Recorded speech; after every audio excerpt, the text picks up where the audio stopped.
चलिए भाई स्टार्ट करें। आ जाओ भाई। आपको दिख रहा है ना, मैं प्रॉपर्ली दिख रहा है। चलिए बेटा, टॉपिक पब्लिक फाइनेंस। और पब्लिक फाइनेंस में मैंने 3 चैप्टर करा दिए। सबसे पहले मैंने आपको कराया था fiscal functions given by Richard Musgrave. Second कराया था मार्केट फेलियर क्यों होता है और उसको करेक्ट करने के लिए गवर्नमेंट कैसे इंटरवीन करती है। ठीक है। थर्ड अभी जो हमने रिसेंट करा था वो था बजट मेकिंग, यानी इंडियन यूनियन बजट। बजट क्या होता है, कौन बनाता है, कैसे बनाता है। आर्टिकल 112 में पावर दी गई है। Consolidated contingency public account, budget में क्या है, कंपोनेंट्स क्या होते हैं, कितने टाइप का बनता है, सारी चीजें हमने अभी डिस्कस की।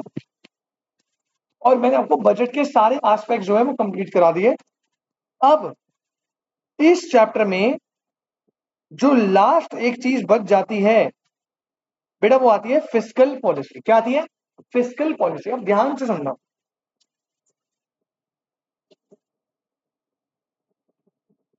देख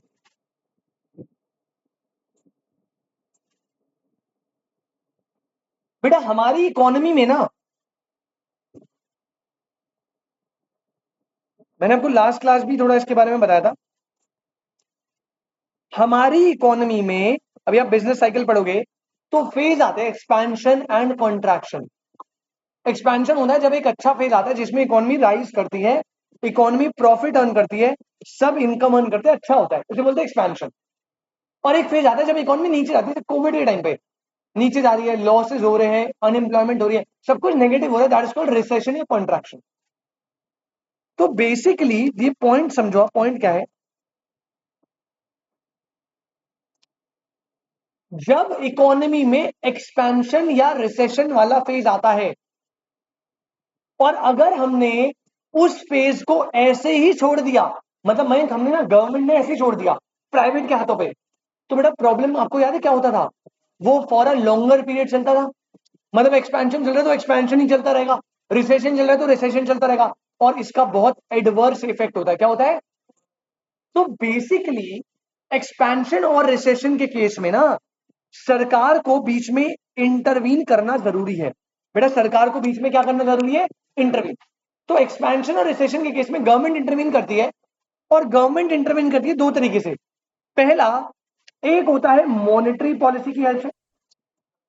तो सरकार एक्सपेंशन और रिसेशन को कंट्रोल करती है बाय मॉनेटरी पॉलिसी। अब मॉनेटरी पॉलिसी में कौन करता है? RBI, bye the help of quantitative and qualitative instrument. बेटा ये मैंने आपको मनी मार्केट चैप्टर में करवाया था अच्छे से, है ना। रिसेशन एक्सपेंशन में हमने देखा था भाई, रिसेशन में लोगों के पास पैसा कम होता है तो आरबीआई क्या करता है? पैसा बढ़ा देता है, इस मनी सप्लाई ज्यादा करता है बाय इशूइंग मोर करेंसी। उसके लिए वो रेपो रेट, बैंक रेट कम करेगा, सीआरआर ऐसा सब पढ़ाया था। तो ये वाला पार्ट तो हो गया। अब हम आते हैं इस वाले पार्ट, एक्सपेंशन और रिसेशन को करेक्ट करने के लिए सरकार फिस्कल पॉलिसी की भी हेल्प लेती है। किसकी पॉलिसी की? Fiscal policy.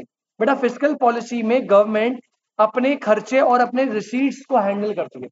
तो अपने खर्चे और रिसीट को चेंज वेंज करके सरकार जो है वो फिस्कल पॉलिसीज की हेल्प से एक्सपेंशन रिसेशन को कंट्रोल कर सकती है। अब द पॉइंट इज कि सर एक्सपेंडिचर और टैक्सेस में कैसे चेंज आएगा, फिस्कल पॉलिसी वर्क कैसे करती है, वो हम इस चैप्टर में देखने वाले हैं। 4 पॉइंट है बस, 4 पॉइंट, चैप्टर खत्म। पहले पॉइंट समझ आया? मैं फिर से रिपीट कराऊं। इकोनॉमी में एक्सपेंशन और कंट्रैक्शन होता है, अगर सरकार उसमें इंटरवीन नहीं करेगी और प्राइवेट सेक्टर को ऐसे ही छोड़ दिया तो वो एक्सपेंशन या recession for a longer period जाएगा, और उसकी इकोनॉमी की ग्रोथ पे क्या होंगे? Adverse effect. क्या होंगे? Adverse effect. ऐसा ना हो इसलिए सरकार इंटरवीन करती है by the help of two policy, monetary policy and fiscal policy. Monetary policy हमने मनी मार्केट में देखा था, आरबीआई करता है। फिस्कल पॉलिसी हम आज देख रहे हैं। फिस्कल पॉलिसी कौन करता है? सबसे पहले सेंट्रल गवर्नमेंट, और इसमें वो यूज करती है अपने रिसीट एंड एक्सपेंडिचर। क्या यूज करती है? समझ आया? तो पहले हम इसे पढ़ लेते हैं बेटा, देखो क्या बोलते हैं, ध्यान से देखो।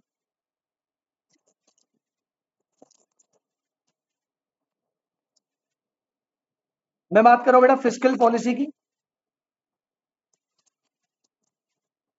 सबसे पहले फिस्कल पॉलिसी का मीनिंग।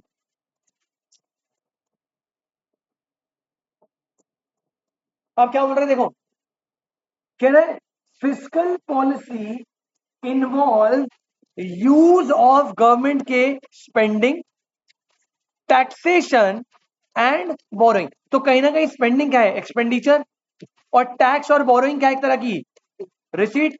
तो बेटा फिस्कल पॉलिसी एक ऐसी पॉलिसी है जिसमें हम यूज करते हैं गवर्नमेंट के expenditure and receipt to influence. क्यों? अच्छा, मेन रीजन मैंने आपको बता दिया, क्या इन्फ्लुएंस करना है हमें, ताकि इकोनॉमी में एक्सपेंशन और रिसेशन ज्यादा ना हो।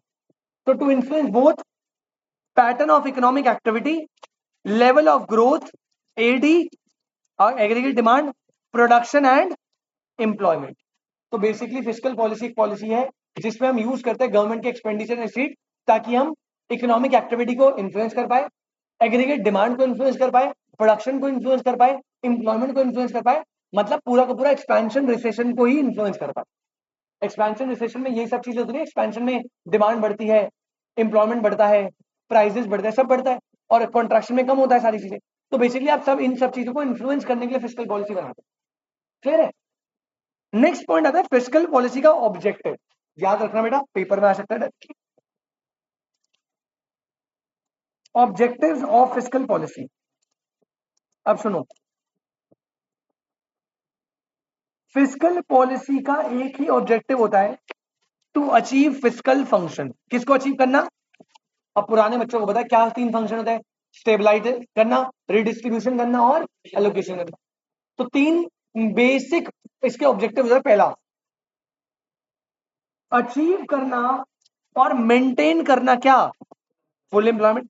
सरकार जब फिस्कल पॉलिसी बनाती है तो उसका एम होता है कि ये हो। दूसरा बेटा, प्राइस में क्या मेंटेन रहे, स्टेबिलिटी। इकोनॉमिक की क्या होती रहे, डेवलपमेंट। और इनकम और वेल्थ का कैसा डिस्ट्रीब्यूशन हो, इक्विटेबल डिस्ट्रीब्यूशन। तो फिस्कल पॉलिसी जब सरकार बनाती है, मतलब टैक्सेस रिसीट को चेंज करती है, उसके पीछे चार ऑब्जेक्टिव।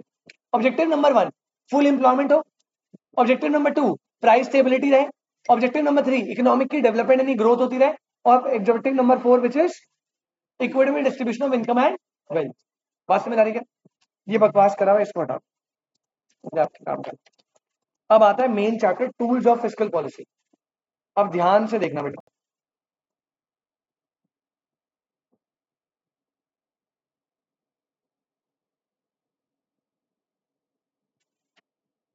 दोबारा बना रहा था,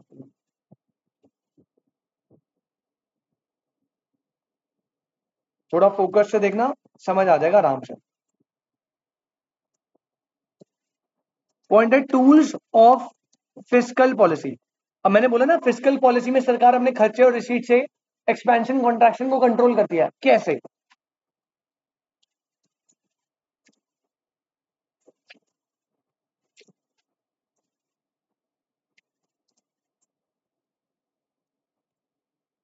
फिस्कल पॉलिसी के चार टूल होते हैं बेटा। कितने टूल होते हैं?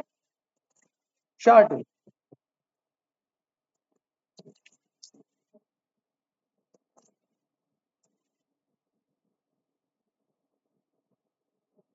सबसे पहला होता है गवर्नमेंट एक्सपेंडिचर।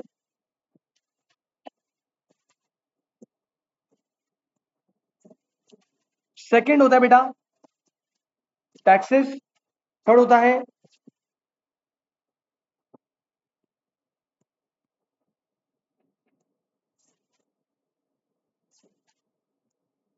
बस एक चार्ट बनाऊंगा, एक चार्ट में पूरा चैप्टर निपट जाएगा। हाँ, मैंने बोला था छोटा, सबसे छोटा चैप्टर है टैक्स। बेटा थर्ड होता है पब्लिक डेट, जिसे पब्लिक बोरोइंग भी बोलते हैं। और लास्ट होता है बजट, शायद type of budget.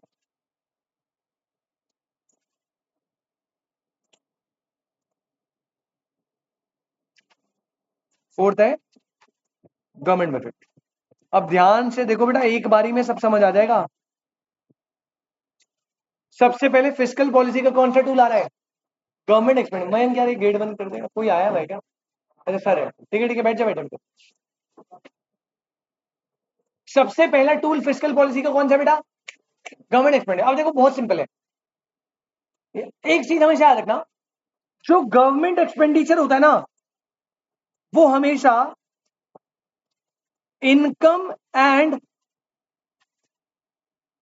Employment generating होता है। कैसा होता है, इनकम एंड एम्प्लॉयमेंट जनरेटिंग, मतलब जब सरकार खर्चा करेगी, रोड बनाएगी, रेलवे बनाएगी, हॉस्पिटल, एजुकेशन, स्कूल वगैरह सब, तो बेटा लोगों को एम्प्लॉयमेंट मिलेगा नहीं मिलेगा, उससे लोगों की इनकम बढ़ेगी। तो पहला गवर्नमेंट एक्सपेंडिचर जो है, जब सरकार खर्चा ज्यादा करती है तो उससे इनकम एंड एम्प्लॉयमेंट क्या होती है, ज्यादा।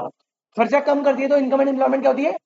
अब देखो बड़ा सिंपल, हमारे पास मैक्सिमम दो पॉसिबिलिटी होगी। मैक हमारे पास जो पेपर में होगा वो दो पॉसिबिलिटीज होंगी बेटा, 1 और 2। अच्छा मान लो पहला केस है इन केस ऑफ एक्सपेंशन, पहला कौन सा केस है बेटा, और दूसरा है in case of contraction. Expansion के फेज में अभी इकोनॉमी में होता क्या पहले बताओ। अब याद करो, एक्सपेंशन में इनकम क्या हो रही होती है, ज्यादा, डिमांड क्या हो रही होती है, एम्प्लॉयमेंट क्या होता है, इसकी वजह से प्राइसेस भी क्या हो रहे होते हैं, ज्यादा। डिमांड बढ़ रही है, लोगों के पास पैसा है, एम्प्लॉयमेंट है, प्रॉफिट है, पैसा। अभी ये है, अगर मुझे इस सिचुएशन को स्टेबलाइज करके कंट्रोल करना है तो मुझे इनकम को क्या करना पड़ेगा, कम, डिमांड को करना पड़ेगा, एम्प्लॉयमेंट को करना पड़ेगा। तो सरकार ये करने के लिए खर्चा ज्यादा करेगी या कम। मैंने भी बताया ना, जो गवर्नमेंट एक्सपेंडिचर होते हैं वो इनकम एंड एम्प्लॉयमेंट जनरेटिंग होते हैं।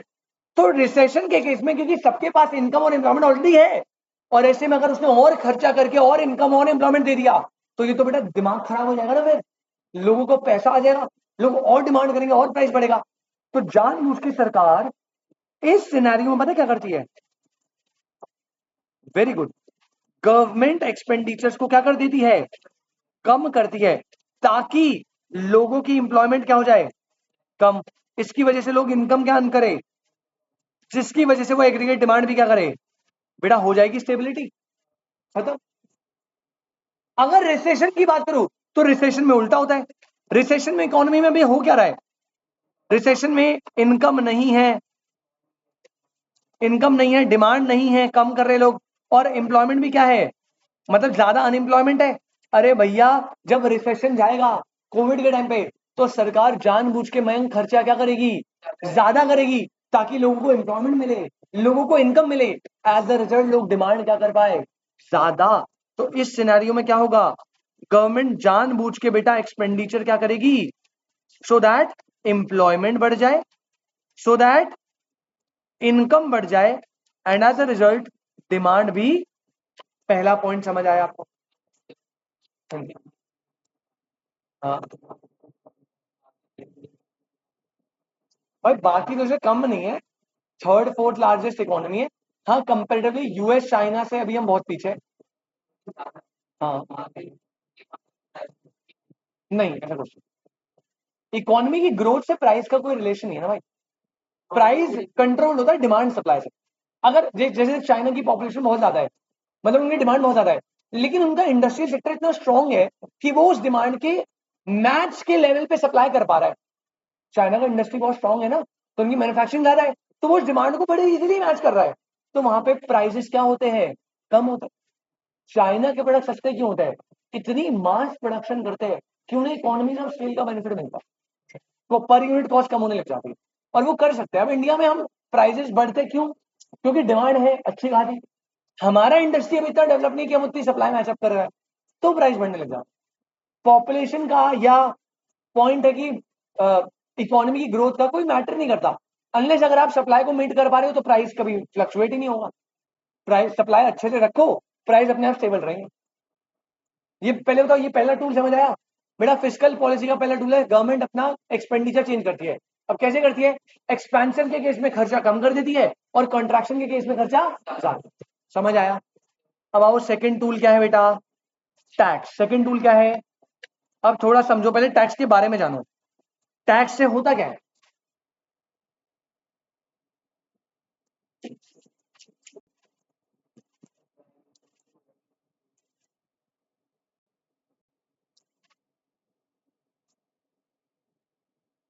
टैक्स है ना, टैक्स पहले उसका नेचर जानो। Tax basically it is a financial burden for the public. अरे यार, पब्लिक के लिए तो टैक्स एक तरह का फाइनेंशियल बर्डन है, क्योंकि पब्लिक को तो पे करना है ना। अब इसको माइंड में रख के आगे बढ़ते जरा। अब फिर से आदि कितने केस आ सकते हैं बेटा? 2 केस होंगे।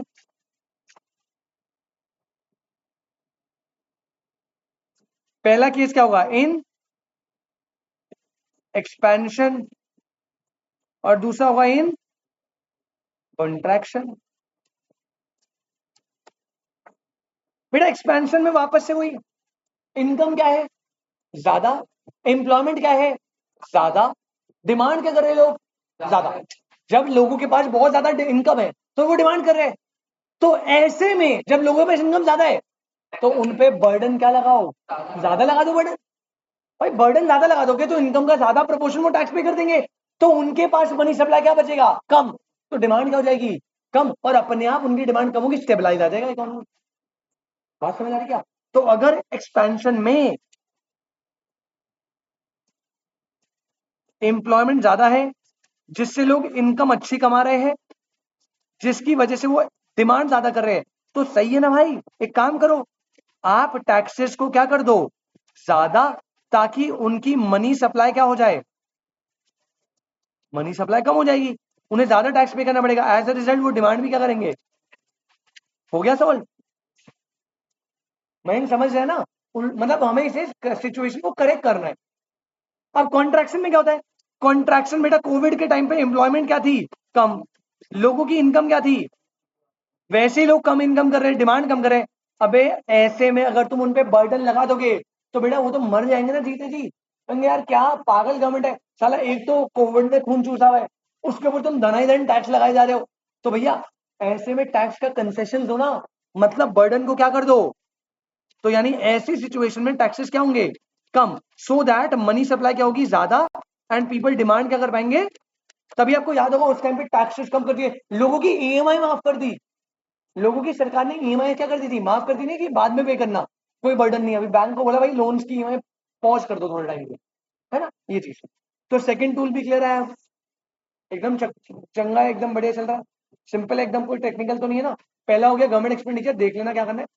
सेकंड, टैक्स एक बर्डन है, एक्सपेंशन में ज्यादा करो और कॉन्ट्रैक्शन में जब सही, जब बेकार चल रहा है तो कम। थर्ड टूल आता है that is called public debt. अब सुनना बेटा, पब्लिक डेट का मतलब होता है पब्लिक से की गई बोरोइंग। अभी मैंने आपको बताया था ना कि गवर्नमेंट जो है पब्लिक से बोरो कर सकती है, उसे पब्लिक डेट बोलते हैं। आरबीआई से भी कर सकती है, उसे डेफिसिट फाइनेंसिंग बोलते हैं। अभी पब्लिक डेट समझो। पब्लिक डेट होता है जब सरकार अपने देश की पब्लिक से इशू कर पैसे लेती है। क्या पता है कैसे लेती है? Bye issuing bonds and treasury bills. Bond समझते हो? बॉन्ड्स क्या होता है? ट्रेजरी बिल या बॉन्ड्स नाम तो सुना होगा। मैं बता दूं बॉन्ड या ट्रेजरी बिल क्या होता है। जब भी किसी देश की सरकार को पैसे की रिक्वायरमेंट होती है और वो कहते हैं कि यार हम क्या करें, तो उनके पास एक रास्ता होता है कि वो सरकार जो है वो पब्लिक से अपने पैसे बोरो कर पाए, और उसके बदले सरकार इशू करती है बॉन्ड। तो बॉन्ड बेसिकली गवर्नमेंट सर्कुलेट करवा देती है कि हम गवर्नमेंट बॉन्ड इशू कर रहे हैं, जिसमें आपको इन्वेस्ट करना है अपना पैसा। मिनिमम पहले इसका 1 लाख था, अब ये 10,000 से भी होने लग गया है, बट पहले मिनिमम 1 लाख रुपए इन्वेस्ट करना है। और ये बॉन्ड 8 साल की है।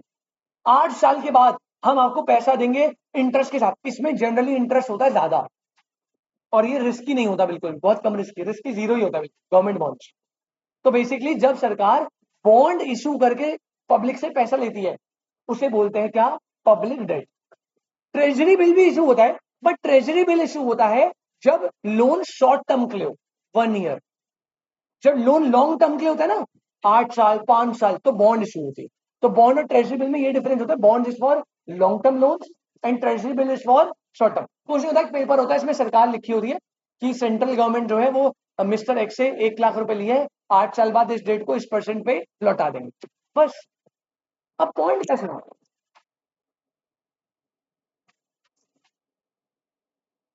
पब्लिक डेट यानी बोरोइंग करेंगे।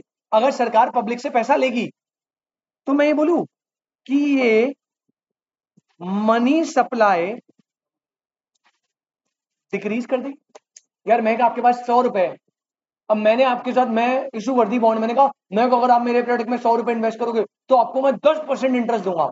अट्रैक्ट करने के लिए इंटरेस्ट ज्यादा रखते हैं, तो मैं आप जो है बॉन्ड में इन्वेस्ट कर दोगे, एज अ रिजल्ट आपके पास पैसा क्या हो जाएगा, कम। तो बॉन्ड पब्लिक डेट लेने से, जब सरकार पब्लिक से बोरोइंग करती है तो पब्लिक अपना पैसा सरकार को दे देती है, एज अ रिजल्ट पब्लिक के पास मनी सप्लाई क्या हो जाती है, कम। पहले इसका मतलब समझ गए। अब देखो क्या सीन होगा, फिर दो केस बनाओ।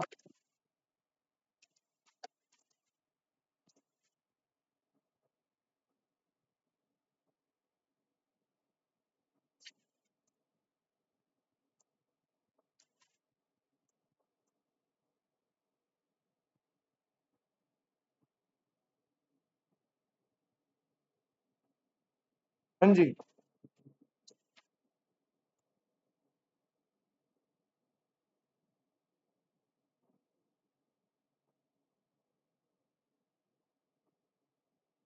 पहला है बेटा इन, और दूसरा इन। अब मुझे एक बात बताओ, एक्सपेंशन में सब कुछ बढ़िया चल रहा है ना, लोगों के पास पैसा क्या है, बहुत, उससे वो डिमांड क्या करे, बहुत, जिसकी वजह से प्राइस बढ़ रहा है। तो जब पैसा बहुत ज्यादा है, डिमांड बहुत ज्यादा कर रहे हैं, तो ठीक करने के लिए थोड़ा पैसा लेना पड़ेगा ना। तो इस सिनेरियो में सरकार पब्लिक डेट क्या लेती है, ज्यादा। वो पब्लिक को ज्यादा इंटरेस्ट का लालच देके पब्लिक से ज्यादा बोरिंग लेती है, as a result money supply क्या हो जाता है, कम, ताकि वो डिमांड भी क्या करे, और अपने आप एक्सपेंशन का फेज स्टेबलाइज होकर नीचे आ जाए। लेकिन जब रिसेशन चल रहा है, लोगों के पास पैसा कम है, इनकम कम है, एम्प्लॉयमेंट कम है, डिमांड कम कर रहे हैं, अब ऐसे में सरकार तुमसे बोरोइंग करके पैसा भी ले लेगी, तो बेटा तुम खाओगे क्या। तो ऐसे में उसे पब्लिक बोरोइंग करनी चाहिए या नहीं करनी चाहिए। तो ऐसे में वो पब्लिक डेट क्या करता है, वो कहता है भैया मैं तो बॉन्ड ही नहीं इशू कर रहा इस साल, मैं नहीं कर रहा बॉन्ड इशू, कोई मेरे पे इन्वेस्टमेंट करना, इंटरेस्ट इंटरेस्ट नहीं दूंगा, या इशू भी करेगा बहुत कम इंटरेस्ट देगा। तो लोग कहेंगे आज जब पब्लिक डेट इंटरेस्ट ही नहीं मिल रहा छोड़ो। जब वो पब्लिक डेट कम लेगा तो बेटा लोगों के पास पैसा क्या रहेगा, इस पैसे की वो क्या करेंगे, और रिसेशन का फेज अपने आप वापस उठ के स्टेबलाइज हो जाएगा। आ रही है ना स्टेबिलिटी, समझ आई ना लास्ट बात, कोई दिक्कत यहाँ तक, बहुत बढ़िया। तो यहाँ पे तीन एलिमेंट हो गए, गवर्नमेंट एक्सपेंडिचर, टैक्स और पब्लिक डेट। लास्ट आता है गवर्नमेंट बजट। अब देखो गवर्नमेंट बजट भी एक बहुत इंपॉर्टेंट रोल प्ले करता है। आपको ये बजट कितने टाइप का होता था, अभी बढ़ाया था, बैलेंस और अनबैलेंस में। अनबैलेंस में आपको याद है कितने टाइप होते थे, सरप्लस और डेफिसिट, याद है ना। तो आइडियली मैं बोलूं कि बजट तीन टाइप का होगा, या तो बैलेंस, या सरप्लस, या डेफिसिट। तो मैं इसको कैटेगरी में कर देता हूं, देखो गवर्नमेंट बजट तीन टाइप का होता है। सबसे पहले कौन सा बजट होता है,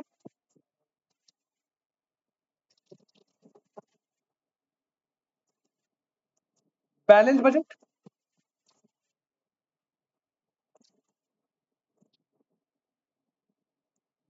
सेकंड क्या था बेटा,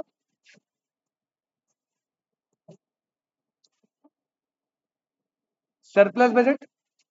और थर्ड क्या था, डेफिसिट बजट। एक बार याद करते हैं क्या था। बैलेंस बजट था where total expenditure is equals to total expenditure, total receipt excluding. Surplus में टोटल एक्सपेंडिचर क्या था, कम, और टोटल रिसीट क्या था, एक्सक्लूडिंग बोरोइंग। अभी के लिए एक्सक्लूडिंग बोरोइंग हटा दूं क्या, बार बार लिखना पड़ रहा है, अभी के लिए हटा रहा हूं, होता है वैसे, मैं नहीं लिख रहा बस, ठीक है। टोटल एक्सपेंडिचर कम है, रिसीट ज्यादा, सरप्लस। और डेफिसिट में क्या होता है, एक्सक्लूडिंग बोरोइंग, ठीक है। तीन बजट है ना ऑप्शन। अगर इकोनॉमी में एक्सपेंशन का फेज है, कौन सा फेज है, एक्सपेंशन के फेज में, मतलब लोगों के पास बहुत सारा पैसा है। अब ऐसे फेज में सरकार को खर्चा करके क्या पैसा और देना चाहिए, कम खर्चा करना चाहिए। भाई मयंक अभी ऑलरेडी मान लो तुम्हारे पास बहुत सारा पैसा पड़ा है, इकोनॉमी एक्सपेंशन में चल रही है, ऊपर से मैंने खर्चा दबा के कर दिया, तो बेटा उससे तो और प्रॉब्लम हो जाएगी, क्योंकि हमने पहले पढ़ा था खर्चा करने से आपको इनकम मिलेगी, इंप्लॉयमेंट को आप और डिमांड करोगे। तो याद रखना, जब भी एक्सपेंशन होता है ना, एक्सपेंशन, तो सरकार जानबूझ के खर्चा क्या करती है, कम। यानी कैसा बजट बनाती है, सरप्लस बजट। तो सरप्लस बजट तब बनता है, जानबूझ के सरकार सरप्लस बजट कब बनाती है, in case of expansion. Expansion में क्योंकि ऑलरेडी इकोनॉमी अपने बूम पे चल रही है भाई, बढ़े जा रहा है बढ़े जा रहा है बढ़े जा रहा है। अब ऐसे में सरकार कहती है भाई तुम्हारे पास ऑलरेडी पैसा है तो मैं क्यों दूं खर्चा करके पैसा, तो सरकार एक्सपेंडिचर क्या करेगी, कम, यानी वो जान के सरप्लस बजट बनाएगी। अच्छा एक बात याद रखना, सरप्लस बजट को ना एक और नाम से जानते हैं, सरप्लस बजट में खर्चा क्या होता है, ज्यादा या कम, that's why it is called contractionary fiscal policy. इसे क्या बोलते हैं बेटा, क्योंकि सरकार इसमें खर्चा कम कर रही है ना, तो क्या मैं ऐसा बोल सकता हूं कि एक्सपेंशन के केस में सरकार कॉन्ट्रैक्शनरी पॉलिसी बनाती है, सही है ना एकदम।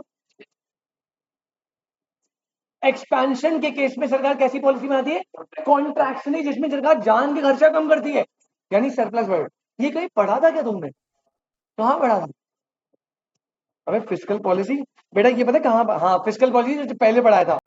आप याद करो, स्टेबलाइजेशन फंक्शन के नोट्स देखो एक बारी, ये रहा स्टेबलाइजेशन फंक्शन, याद है स्टेबिलिटी कैसे मेंटेन होती है, मॉनेटरी फिस्कल, याद है फिस्कल में ये लिखवाया था, एक्सपेंशन और रिसेशन।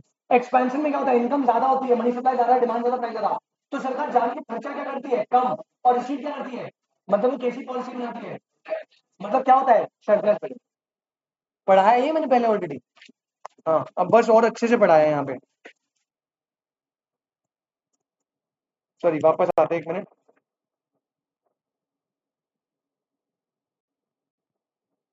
हाँ जी ठीक है, डेफिसिट, अच्छा यहाँ पे, और दूसरा केस याद रखना बेटा, ये होता है इन रिसेशन, जब आप रिसेशन में हो, मतलब इकोनॉमी नीचे जा रही है, अब उसे वापस से पंप अप करने के लिए सरकार को खर्चा ज्यादा करना पड़ेगा ना, तभी तो उठेगी इकोनॉमी, तो सरकार जानबूझ के कैसा बजट बनाती है, डेफिसिट, जिसमें वो जान के खर्चा ज्यादा कर रही है। और इस बजट का एक और नाम है, इसे बोलते हैं, क्योंकि खर्चा ज्यादा हो रहा है, दैट्स व्हाई मयंक इसे बोलते हैं एक्सपेंशनरी फिस्कल पॉलिसी। क्या बोलते हैं बेटा, एक्सपेंशनरी फिस्कल पॉलिसी। बात समझ आ रही है आपको, पक्का, तो याद रखना, एक्सपेंशन के केस में कॉन्ट्रैक्शनरी फिस्कल पॉलिसी, खर्चा कम, यानी सरप्लस बजट। रिसेशन के केस में एक्सपेंशनरी फिस्कल पॉलिसी, यानी खर्चा ज्यादा, यानी डेफिसिट बजट। और बेटा ये क्या है, बेटा ये है इनडिफरेंस लेवल, ये बैलेंस है बेसिकली, यहाँ पे देखो सब अच्छे से लिखवाएगा, बैलेंस बजट में दोनों इक्वल होते हैं, मतलब government expenditure is equal to taxes, मतलब इंजेक्शन और लीकेज दोनों इक्वल है। गवर्नमेंट एक्सपेंडिचर क्या होते हैं, इंजेक्शन, इकोनॉमी में पैसा डालते हैं, और टैक्स लेने क्या होता है एक तरह का लीकेज, इकोनॉमी से पैसा चला जाता है, तो यहाँ पे ना कोई इफेक्ट नहीं पड़ेगा। सरप्लस बजट में खर्चा कम, रिसीट ज्यादा, यानी इंजेक्शन कम होते हैं, लीकेजेस ज्यादा होती है, तो यानी पैसा निकाल लेगा इकोनॉमी से, तो डिमांड क्या हो जाएगी, कम। और वाइसा वर्सा डेफिसिट बजट में, ये डेफिसिट बजट जो है वो रिसेशन के केस में बनता है, जिसे एक्सपेंशनरी बजट पॉलिसी बोलते हैं, और सरप्लस बजट जो है वो एक्सपेंशन के केस में बनता है, जिसे कॉन्ट्रैक्शनरी पॉलिसी बोलते हैं। थोड़ा ना नाम याद रखना, सरप्लस बजट को कॉन्ट्रैक्शनरी फिस्कल पॉलिसी बोलते हैं, और डेफिसिट बजट को, क्योंकि इसमें खर्चा ज्यादा होता है, expansionary fiscal policy. I hope this is clear. बस बेटा यही पूरा चार्ट आपको मैंने यहाँ पे नोट्स में कराया है। पहला गवर्नमेंट एक्सपेंडिचर कराया, टैक्सेस, फिर पब्लिक डेट, और लास्ट गवर्नमेंट बजट।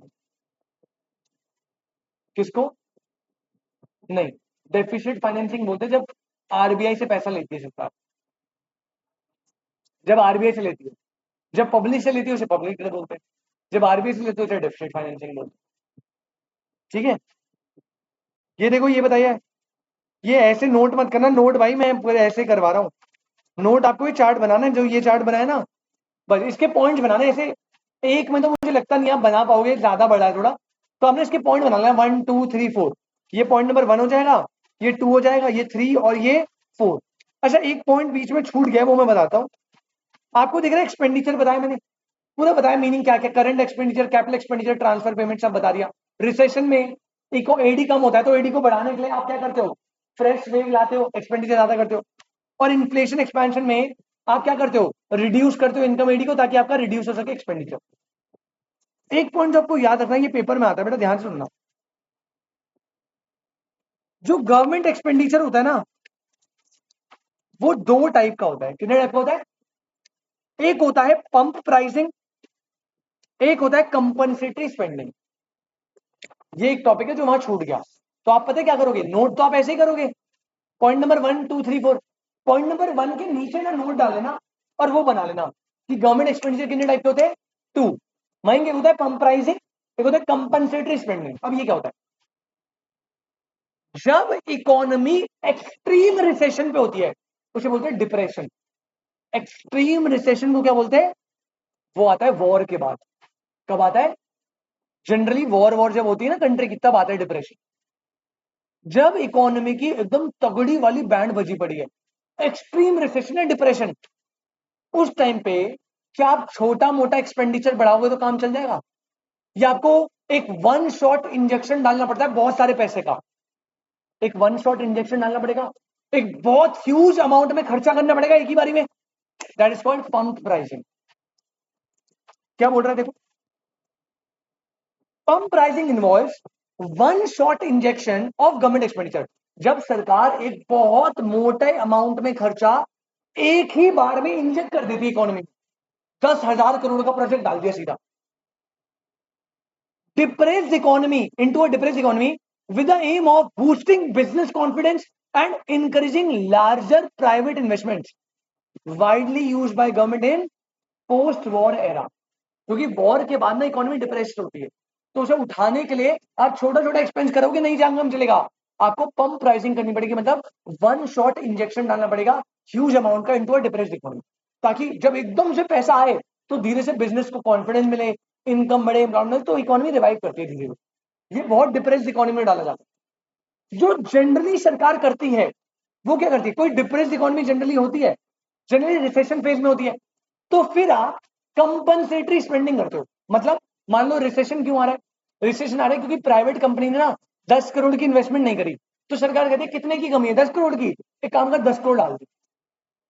जब आप सिर्फ मिनिमम छोटे छोटे स्लॉट्स में जितनी कमी आ रही है इकोनॉमी में उतना एक्सपेंडिचर कर रहे हो सिर्फ स्टेबिलिटी मेंटेन करने के लिए, उसे बोलते हैं कंपनसेटरी स्पेंडिंग। क्या बोलते हैं?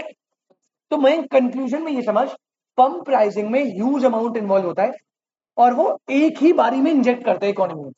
ये सिर्फ डिप्रेस्ड इकोनॉमी के लिए होता है, बहुत गलत सिचुएशन, जनरली पोस्ट वॉर है। कंपनसेटरी स्पेंडिंग में आप वन शॉट इंजेक्ट नहीं करते, आप धीरे धीरे करके छोटा छोटा अमाउंट स्पेंड करते हो। ये नॉर्मली प्राइस को स्टेबल रखने के लिए जरूरी होता है, और आप इसमें सिर्फ उतना ही पैसे डालते हो जितना प्राइवेट सेक्टर का शॉर्टफॉल है। मान लो इकोनॉमी में जरूरत थी 10 करोड़ की, प्राइवेट ने डाल दिया 8 करोड़, तो सरकार का बैलेंस कितना बचा, 2 करोड़, उसने 2 करोड़ डाल दिए कंपनसेट करने। That's what is called compensatory spending. When government spending is deliberately carried out with the obvious intention to compensate for the deficiency in the private investment। जो प्राइवेट प्लेयर जितना नहीं कर पाया उसको कंपनसेट करे ताकि इकोनॉमी बस बैलेंस रहे, कहीं उठाना नहीं, इकोनॉमी को नीचे नहीं ले जाना, बस बैलेंस मेंटेन करने के। नॉर्मली हमेशा कंपनसेटरी चलता है, बहुत वर्स्ट के सिनारियो में पंप प्राइसिंग होती है। कोविड के टाइम पे पंप प्राइसिंग हुई थी, जब हमारी 3 वॉर हुई थी 1960 में, इंडो पाक वॉर, चाइना से एक वॉर हुई थी, 2 पाकिस्तान में, तब पंप प्राइसिंग करी थी कांग्रेस ने। तो ये तो बस एक ये नोट डाल देना बीच में, बाकी बाकी सब आपने बेटा ऑलरेडी पढ़ लिया है। पंप क्या,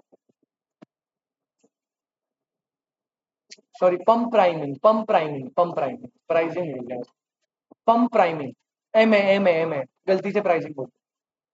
ठीक है, ये बात क्लियर है, बस चैप्टर खत्म होता है। अब मैं बता रहा हूँ नोटिंग कैसे करनी है। देखो पहला पेज ऑब्वियसली आपको ये तो ऐसे नोट करना पड़ेगा, meaning of fiscal policy and objectives, ये भेजूंगा। उसके बाद आप नोटिंग ऐसे स्टार्ट करोगे, this is your point number 1, this is your point number 2, this is your point number 3 and this is your point number 4। लेकिन पॉइंट नंबर 1 के बाद आपको एक नोट डालना है, that is types of government expenditure. तो मैं इसी ऑर्डर में भेज रहा हूँ, इसी ऑर्डर में जो है नोट करिएगा। आज के लिए नोटिंग थोड़ा ज्यादा हो गई है, बट कोई नहीं, आपके पास 2 दिन है, परसों चेक होगा तो आप कर लेना।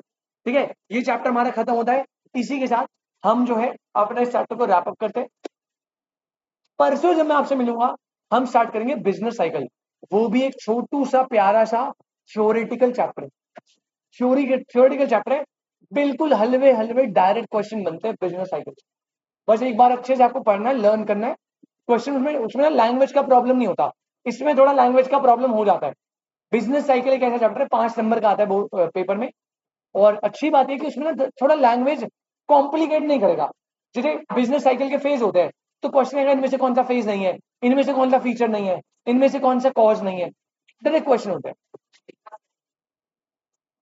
डिपेंड करता है यार, अब मैं किस डेप्थ से समझाता हूँ।